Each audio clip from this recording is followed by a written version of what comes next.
E aí, pessoal, bem-vindos a mais uma exploração. Hoje, a gente vai mergulhar de cabeça num conceito genial da obra de Anthony Robbins. Sabe aquela ideia comum de que trabalho e paixão são coisas completamente opostas?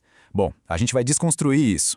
Vamos falar sobre a mentira número 6, que é basicamente entender como juntar o nosso esforço diário com a nossa paixão, transformando a rotina numa fonte inesgotável de diversão e energia vital. É uma virada de chave gigantesca. Para dar o pontapé inicial, olha que incrível essa frase do poeta John Milton. Ele diz assim: a mente é o seu próprio lugar, e dentro de si mesma pode fazer de um inferno um céu ou de um céu um inferno. Pesado, né? Mas é a mais pura verdade. A realidade que a gente vive não é um fato engessado. Ela é totalmente moldada pela forma como enxergamos o mundo. Ou seja, escolher acreditar que o nosso trabalho é uma paixão é, sem dúvida, o primeiro passo para alcançar a excelência de verdade. Então, o nosso roteiro de hoje vai passar rapidinho por 5 pontos. Primeiro, vamos entender o conceito de mentiras úteis. Depois, a gente entra na mentira 6, que vê o trabalho como diversão. Em seguida, vamos dar uma olhada na perspectiva dos grandes gênios, entender o paradoxo dos workaholics e, para fechar com chave de ouro, ver como transformar esse esforço diário em paixão. Bora lá? Número 1. O conceito de mentiras úteis. Mas, peraí, o que isso significa exatamente? Normalmente, quando a gente ouve a palavra mentira, já bate aquele sinal de alerta, não é mesmo? Parece logo uma coisa ruim, mas aqui tem uma quebra de expectativa muito legal. Nesse contexto do sucesso, uma mentira útil não é sobre enganar ninguém, não. É uma crença que a gente adota de forma super estratégica. Pensa bem, já que ninguém tem como saber a verdade absoluta sobre o universo com toda a certeza, por que não escolher de propósito crenças que dão poder e enriquecem a nossa vida? A ideia é simplesmente focar naquilo que nos ajuda a gerar resultados melhores, independentemente do que é a verdade objetiva. E é aí que entra a grande sacada de modelar a excelência. Na prática, é como fazer uma engenharia reversa do sucesso. A gente observa aquelas mentes brilhantes, entende os padrões mentais deles e meio que instala essas mesmas crenças fortalecedoras na nossa própria cabeça. Pessoas de alto impacto fazem isso o tempo todo. O segredo é testar esses padrões e ver com os próprios olhos os resultados se multiplicando no dia a dia. Seguindo para o nosso segundo ponto, a mentira número 6, que é justamente ver o trabalho como diversão. Aqui a gente chega no coração da nossa análise. A ideia central é que qualquer sucesso gigante e duradouro exige um casamento perfeito entre o que a gente faz e o que a gente ama. É só pensar, dá para lembrar de alguém na história que mudou o mundo fazendo algo que odiava? Pois é, muito difícil. Alinhar o nosso ofício com a nossa paixão não é um luxo, é literalmente o motor da coisa toda. Essa crença diz que trabalho é diversão, e é exatamente isso que faz o esforço nosso de cada dia virar uma energia vital absurda.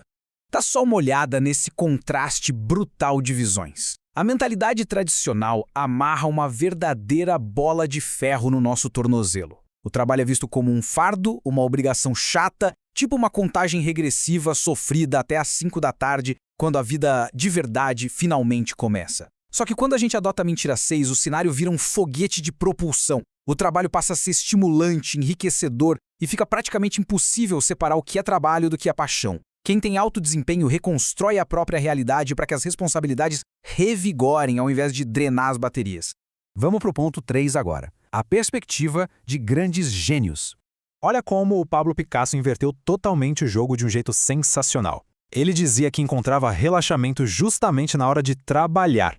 Em compensação, aquelas coisas que a maioria das pessoas acha que é puro lazer, tipo ficar sem fazer nada ou receber visitas, eram exatamente as coisas que deixavam ele exausto. O foco e a paixão pela pintura transformavam o esforço em algo que recarregava as energias. É a prova viva dessa crença de que trabalhar pode ser a forma mais relaxante e incrível de viver. E para fechar esse raciocínio com chave de ouro, temos o Mark Twain, que disse: "O segredo do sucesso é fazer da sua vocação as suas férias." Isso apaga completamente aquela linha que separa o que é dever profissional da alegria pessoal. Quando a gente analisa mentes brilhantes assim, fica super claro que eles não precisam de fugas da rotina. Eles não param de trabalhar simplesmente porque o ofício em si é a grande fonte de vitalidade deles. Ponto 4. Essa parte é super interessante.